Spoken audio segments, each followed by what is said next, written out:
Today I'm going to talk about some of the cars that I've had and lost. But, as they say in Hollywood, it's better to love and lost than never to have loved at all, right? Something like that. I don't know. But let's just jump into it, shall we? Vehicles I regret selling, part 1. Now, this first vehicle I'm going to talk about, I bought for $2,500. It was right after I joined the Navy back in 2009. This was the first car I ever bought, and I had a buddy who had one just like it, and I gotta say, it was a fun car.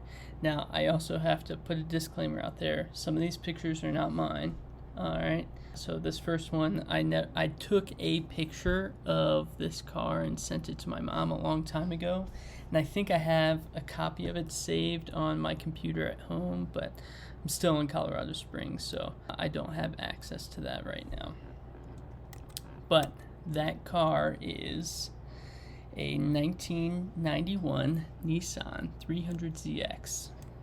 Now, I had a 2+2 with an automatic, the non-turbo variant. I got it for $2,500, and the only thing that was wrong with it was a truck had backed up into it and messed up the front right fender. I tried fixing it myself. I got a primed fender offline and had somebody install it, and that thing warped in the heat, so it made it difficult to open the passenger door. But that was literally the only thing that was wrong with it. I spent time changing the spark plugs in this thing. I spent money on K&N air filters. I put a new head unit in it. It had black leather seats. It was so much fun. The first time I test drove this car, I met this guy in a lot, and I pulled out a lot and I fishtailed across 2 lanes. This was a fun little car. This was my first rear-wheel drive car. In high school, I drove a Toyota Camry and a Buick Skylark, which are both front-wheel drive. This is also the most powerful car I had driven up to this point. So it was a fun little car, and I really enjoyed having it, and I regret ever getting rid of this. If I knew back then what I know about cars now, I would have never gotten rid of this car. This thing was mint. It had the covers for the T-tops. T-tops didn't leak. Even though it was a NA, it was still a fun car. So I traded this car in for another car that I had for about a week, and I had to give it back to the dealer because at that time I was a young E3 and I didn't have any credit at 19 years old, and yeah, it just didn't work out for the bank. So that car was a 2012, I think. It might have been a 2011 Subaru Impreza. Literally the most boring, vanilla car that I've probably owned. It was no frills. The only thing about this car that was different from the other car was it was brand new, and I knew I could keep it for a while and it wouldn't break down on me. But from there, I had another friend who had a fun car that he did stuff too, and I thought it was cool, and I was young and impressionable, and it really kind of influenced me to start looking at cars similar to that. So I started searching around. I found this next car for about $6,000, about 2 hours away or so, and it was a manual. It was the first manual that I've owned. Granted, I had a friend who let me borrow his car for a week while he was out. He was on leave for a week, and I really learned how to drive manual there, kind of reintroduced me to it. But needless to say, it was a 2003 Volkswagen Golf. Now, it's just, again, no frills. This was a 2.0 manual, not an exciting car by any means, but this was the first car that I had that got me into the Volkswagen scene. And as you'll see, I've owned quite a few Volkswagens in the last 12 years. But this was my first. I do miss it. Now they have turbo kits that you can install on these 2 liters that would have been so much fun. Such a fun project I could have done with this car. But nope, I traded this car in for another new car. This was the second new car that I had ever bought. I traded it in because the dealer was offering me 10 grand for this car that I only paid 6 grand for. Now this thing was in mint condition. Don't get me wrong, I keep my cars in really good condition. This thing was mint.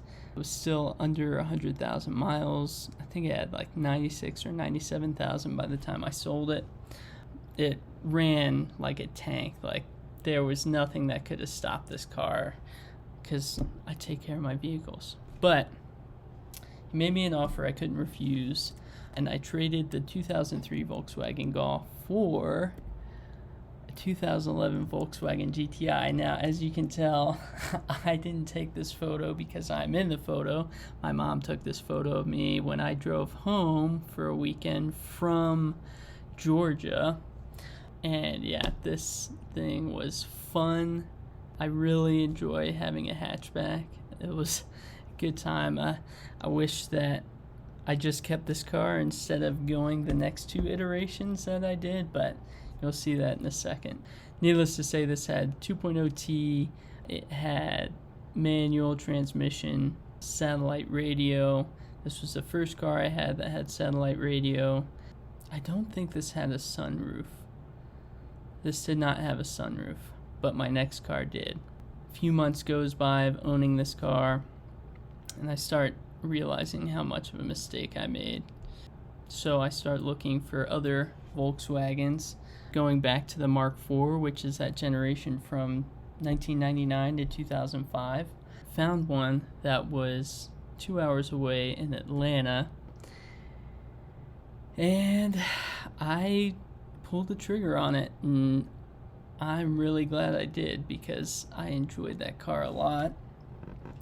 That car was a 2004 Volkswagen Gti. This picture I took, I believe I actually took this with film because I was really getting into the Canon AE1. This is also kind of the start of my photography endeavors, really, with cars. I don't think I had the coilovers on in this picture, but that's pretty much all I did was coilovers. I think it was tuned, I'm not sure, because it was fast.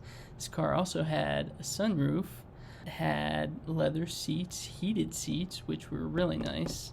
I really enjoyed this car. You want to talk about a go-kart, you know, what I said about the Kia Soul the other day, that is embodied in this car, and I just love the way it looks, honestly.